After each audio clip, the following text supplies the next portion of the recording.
Everyone, आज मैं अपने दिल की दास्तां बताने जा रही हूँ। कोई किसी से प्यार मत करना, प्यार एक धोखा है।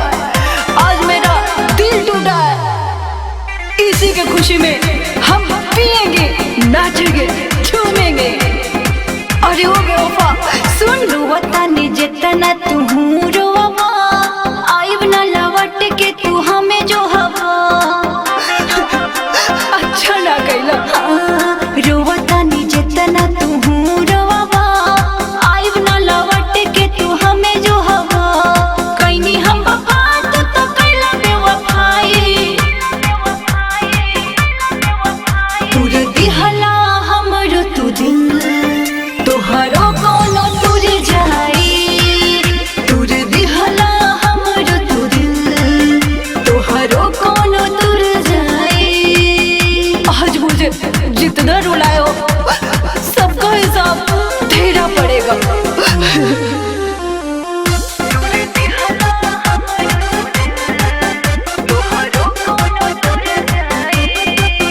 बड़ा खुशी छिन लिहले हमार, तू चैन से ना रहबा। फिर सहले बने जितना हम, ऐसनम तू ना सहबा। हाय लगेगी मेरी। बड़ा खुशी छिन लिहले हमार, तू चैन से ना रहबा। फिर सहले बने जितना हम, ऐसनम तू ना सहबा। तड़पिल कितना हम कैसे बताई, तुर दिहला हमरो तू दिल, तोहरो कोनो तुर जाई।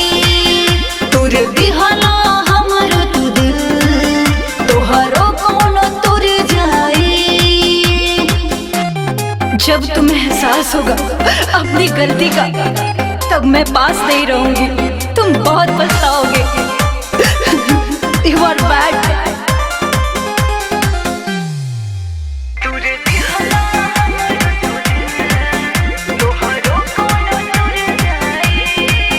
जब रहबो अकेले में हमर याद सताई हो, सरिता सरगम ना कबो अब लौट के आई हो।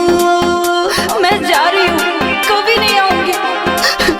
जब रहबो अकेले में हमर याद सताई हो, सरिता सरगम ना कबो अब लौट के आई हो।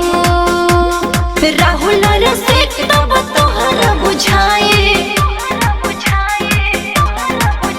तुर दिहला हमरो तू दिल, तोहरो कोनो तुर जाई। तुर दिहला हमरो तू दिल, तोहरो कोनो तुर जाई। रोवता ने जितना तू रोवा, आइब ना लौट के तू जो हवा। कहीं हम वफा तो कहला बेवफाई, तुर दिहला हमरो तू दिल, तोहरो कोनो तुर जाई। तुर दिहला हमरो तू दिल, तोहरो कोनो तुर जाई। जाओ खुश रहो, गुड बाय।